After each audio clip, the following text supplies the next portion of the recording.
Hola, muy buenos días.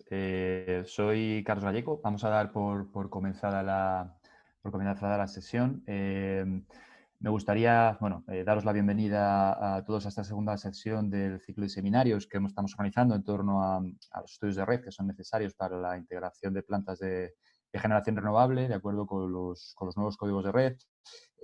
Antes de empezar, y como hemos hecho en otras ocasiones, me gustaría compartir con vosotros algunas indicaciones sobre el funcionamiento del webinar. La duración del mismo estimamos será unos 30 minutos, de los cuales reservaremos unos 5 o 10 minutos al final para responder a algunas preguntas que pudieran surgir. Durante el tiempo de la presentación, los micrófonos de los participantes estarán silenciados. No obstante, a lo largo de la presentación podéis hacer preguntas a través de la sección que tenéis en la parte inferior de vuestras pantallas de preguntas y respuestas, ¿vale? Igualmente, si alguno tuviese interés en hacer alguna pregunta de forma oral, tenéis una funcionalidad que es de levantar la mano, con la cual cederemos la palabra durante este periodo de preguntas y respuestas para quien quiera participar. En cualquier caso, como hicimos también en la sesión anterior, generaremos un documento de preguntas y respuestas que compartiremos en las próximas horas a todos los inscritos, ¿vale? Asimismo, igual que la presentación que como habéis visto, estamos grabando. En cualquier caso, aprovecho para animaros a que cuestiones que tengáis muy concretas, pues en vez de resolverlas en esta sección de preguntas y respuestas, pues os daremos nuestros contactos al final y organizamos una reunión en la que pues podamos abordarlas con más tiempo, ¿vale? Asimismo, tenéis una sección de chat que para escribir con los panelistas que podéis utilizar para hacernos llegar cualquier comentario, si estáis teniendo cualquier problema durante la presentación, ¿vale? La presentación de los contenidos de los seminarios que estamos realizando está corriendo a cargo de Ignacio de Lis y Marc Bellón, a los que muchos ya habéis tenido oportunidad de conocer. Ellos forman parte de nuestro equipo de estudio de red, en estos últimos, sobre todo estos últimos meses, este último año y medio, ha realizado la evaluación de los requisitos para la integración de plantas a red de acuerdo con la nueva norma técnica de supervisión. Y hablamos de varios cientos de megavatios, tanto fotovoltaicos como eólicos. La idea es profundizar hoy en el cumplimiento del requisito de capacidad reactiva, que es uno de los más relevantes, especialmente por el impacto que tiene en la fase más de diseño de la planta. Sin más, le cedo la palabra a Ignacio para que comience con la presentación. Hola, buenos días a todos. Mi nombre es Ignacio Lis y, como comentaba mi compañero Carlos, voy a presentarles la primera parte del webinar, en la cual explicaremos brevemente el código de red español para la conexión de generadores y hablaremos sobre el requisito de capacidad de potencia reactiva exigible a las nuevas plantas de generación, tanto en España como en otros países europeos. Posteriormente, mi compañero Marc hablará sobre la importancia de evaluar el requisito de capacidad de potencia reactiva en la fase de diseño de la planta y mostrará un caso práctico para reflejar la importancia de este requisito. En esta primera diapositiva queremos resumir el nuevo código de red español para la conexión de generadores, el cual ya explicamos con mayor detalle en el anterior webinar. El Código de Red español surge como consecuencia del nuevo Código de Red europeo, el cual está definido en el Reglamento Europeo 2016/631. Este Código de Red europeo surge con el fin de armonizar las condiciones de conexión en los diferentes Estados miembros de la Unión Europea. Para ello, el reglamento define una serie de requisitos técnicos que deben cumplir las nuevas instalaciones de generación para su conexión a la red eléctrica.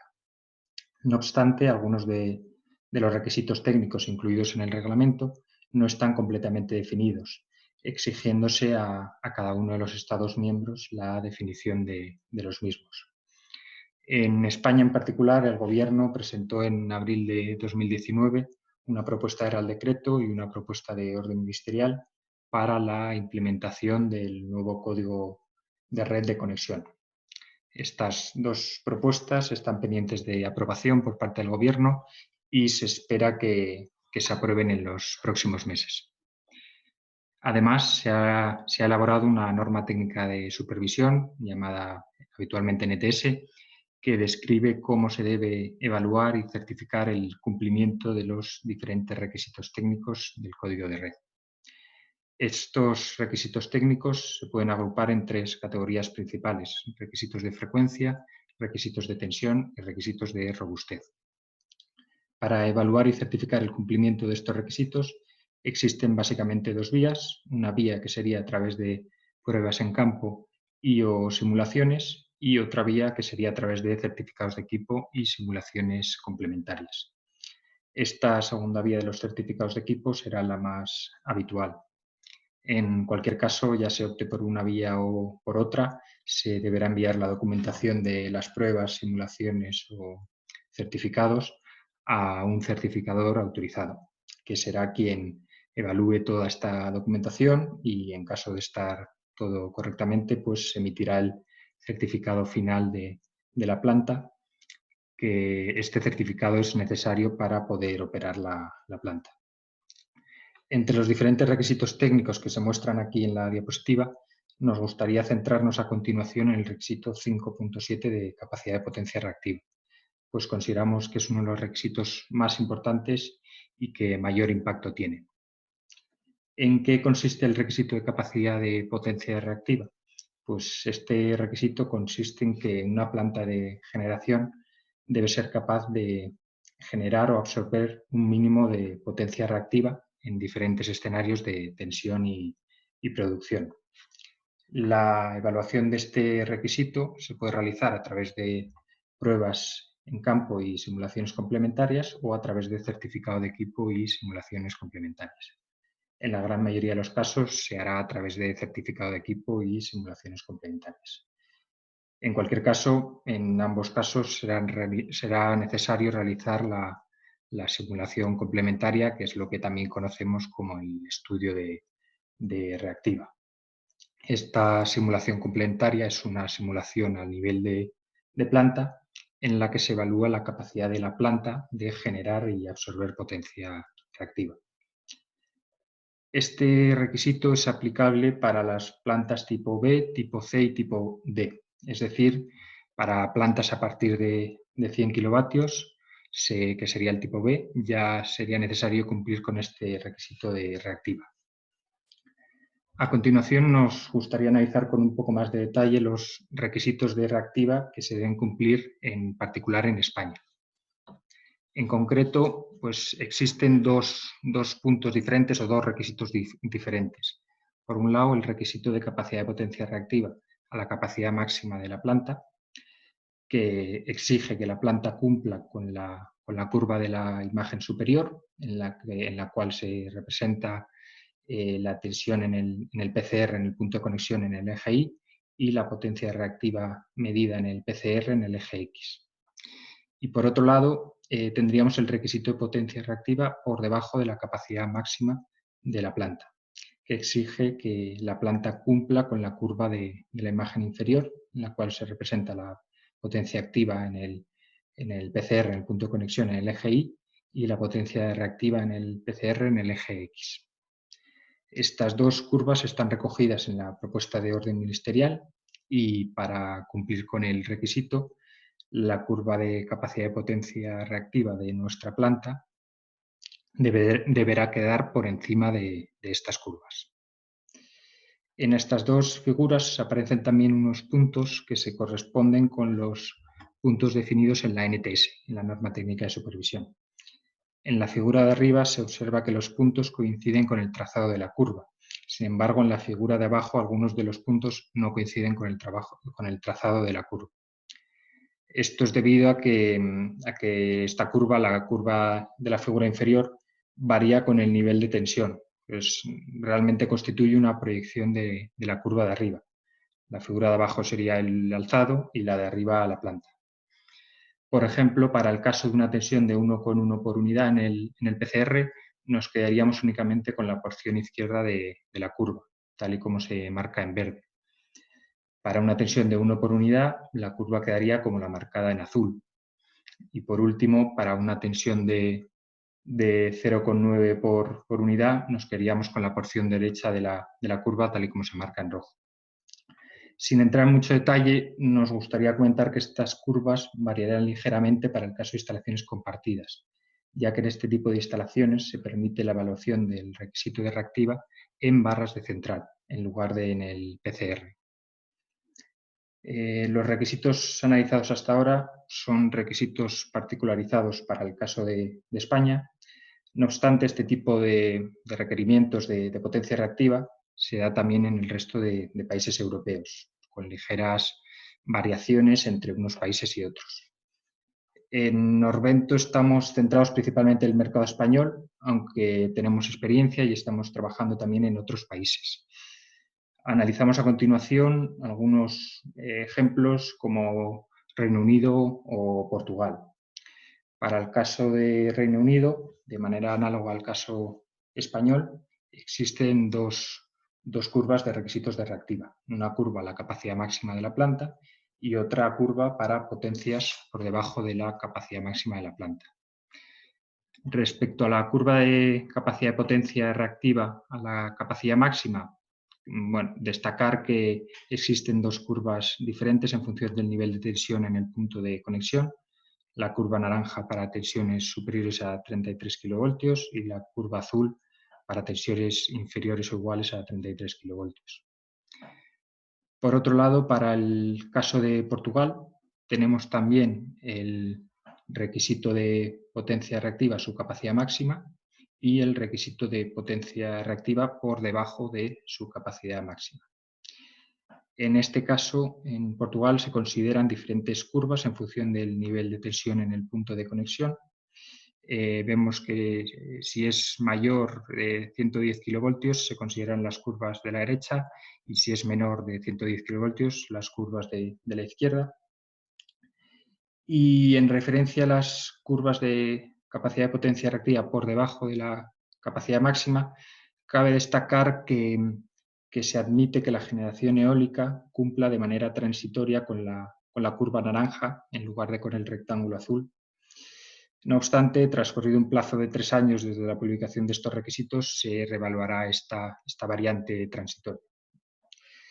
A continuación, mi compañero Marc continuará con la presentación hablando sobre qué es lo que necesitamos, qué información necesitamos para realizar el estudio de capacidad de potencia reactiva. Buenos días a todos, soy Marc Bellón y como lo ha dicho mi compañero Ignacio, voy a seguir con la presentación de este webinar. Ahora vamos a ver qué información es necesario para realizar un estudio de capacidad de potencia reactiva para una planta renovable, es decir, cuáles son los parámetros que influyen en los resultados. El objetivo del estudio de capacidad de potencia reactiva es obtener las curvas PQ y VQ de la planta entera en el punto de conexión a partir de las capacidades de los generadores y de los datos de equipos de la planta para compararlas con los requisitos del código de red aplicable, como lo ha explicado antes mi compañero. En esta diapositiva vemos como ejemplo un parque eólico con 3 aerogeneradores, sus transformadores, una red colectora de media tensión constituida de cables subterráneos, un transformador de planta y una sección de línea de alta tensión para conectarse a la red.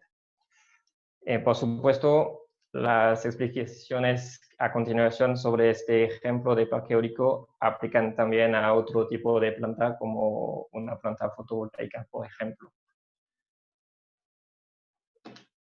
Bueno, lo primero es necesario conocer las capacidades de los aerogeneradores o inversores solares, es decir, cuánta potencia reactiva pueden generar y consumir en función de la potencia activa generada y de la tensión en bornas de máquinas. Luego, necesitamos tener en cuenta todos los equipos que pueden influir en el flujo de potencia reactiva. Aquí en esta diapositiva destacamos los transformadores, tanto los de las máquinas como el de la planta. Y los transformadores generan pérdidas en potencia activa y potencia reactiva que se determinan a partir de los datos típicos que aparecen en la ficha técnica del fabricante, como la potencia nominal, la tensión de cortocircuito, las pérdidas en carga y en vacío. Y bueno, al ser un equipo principalmente inductivo, un transformador siempre consume potencia reactiva. Bueno, después los cables de la planta también van a influir en el flujo de carga a través de sus impedancias. Para tenerlos en cuenta, necesitamos conocer sus longitudes y sus parámetros eléctricos, la R, la X y la C, que suelen aparecer en la ficha técnica del fabricante en función de la sección y del material del cable. Y en el caso de bueno, los cables subterráneos son principalmente capacitivos y por eso siempre generan potencia reactiva. También es necesario tomar en cuenta en el estudio de capacidad de potencia reactiva los otros equipos previstos en la planta y que pueden tener un impacto en la generación o en el consumo de la potencia reactiva, como puede ser un filtro de armónicos, un banco de condensadores o un STATCOM. Bueno, el estudio de capacidad reactiva permite también identificar y diseñar una solución de compensación si fuera necesario para cumplir el requisito. Bueno, hemos visto cuáles son los requisitos de potencia reactiva que deben cumplir las plantas renovables y cuáles son los parámetros que influyen en los resultados del estudio. Ahora nos interesa saber cuándo realizar el estudio de capacidad de potencia reactiva. Como lo comentaba mi compañero al principio de esta presentación, solo será necesario presentar el certificado de cumplimiento de los requisitos técnicos en el momento de la puesta en servicio para obtener la FON. Pero en caso de incumplimiento del requisito de capacidad de potencia reactiva, las soluciones a implementar pueden tener un impacto importante en el diseño de la planta. En esta diapositiva vemos que la solución para cumplir el requisito puede ser un aumento del número de inversores solares, un cambio de modelo de generador, tanto inversor solar como aerogenerador, una reducción de la capacidad máxima declarada en el punto de conexión, o bien la adición de un equipo de compensación tipo banco de condensadores o STATCOM. Todas estas soluciones tienen un impacto económico importante sobre el proyecto y por eso es importante hacer este estudio lo antes posible, es decir, en la fase de diseño de la planta. Ahora vamos a ver un caso práctico. Y aquí analizamos la capacidad de potencia reactiva de una planta tipo D conectada en España. Entonces, como lo comentaba Ignacio, debemos evaluar dos requisitos distintos. Primero, la capacidad reactiva cuando la planta está generando a máxima potencia, la gráfica de arriba. Y segundo, la capacidad reactiva cuando la planta está generando por debajo de su capacidad máxima. Es la gráfica de abajo. Aquí solo presentamos la gráfica a tensión de 0,9 per unit que presenta el peor caso. Bueno, aquí en ambas gráficas se ve claramente que la planta no cumple con el requisito de potencia reactiva por el lado capacitivo, porque la gráfica, bueno, la curva azul no está por encima del requisito negro. Y vamos a continuación, vamos a ver posibles soluciones para este caso en concreto. La primera medida que presentamos aquí es una reducción de la capacidad máxima declarada de la planta. Como el requisito de potencia reactiva se define como aquí un 30% de la capacidad máxima declarada, al reducir la potencia declarada se reduce también la cantidad de potencia reactiva que hay que generar o consumir. En este caso en concreto, la solución corresponde con una reducción del 9% de la potencia instalada de la planta. Así no es necesario añadir un equipo adicional, pero está claro que con esta reducción esta reducción influye en el rendimiento económico de la planta. Pero puede ser una opción para cumplir el requisito como se ve en las gráficas. La segunda, otra medida posible consiste en añadir un banco de condensadores de 3 semivar para generar más potencia reactiva. Así, trasladamos la curva de potencia reactiva hacia el lado capacitivo y así la planta cumple ambos requisitos. Esta solución, al añadir un equipo eléctrico en la planta, tiene lógicamente un impacto en el coste del proyecto y también un impacto en la ingeniería eléctrica y civil. Es mejor prever este impacto lo antes posible. En conclusión a este webinar, repasamos aquí los 3 puntos que hay que recordar. Primero, a cada mercado de la Unión Europea le aplica el reglamento europeo y por eso hay un requisito de capacidad de potencia reactiva en cada mercado. Segundo, el estudio de capacidad de potencia reactiva es necesario para demostrar el cumplimiento a nivel de planta. En el caso de España, no se puede obtener el permiso de operación de planta sin presentar este estudio. Y por último, evaluar la capacidad de potencia reactiva en la fase de diseño de la planta permite evitar soluciones de compensación costosas y también permite optimizar el diseño de la planta para que cumpla con el requisito de reactiva. Muchas gracias a todos por vuestra atención y ahora vamos a responder a algunas de vuestras preguntas.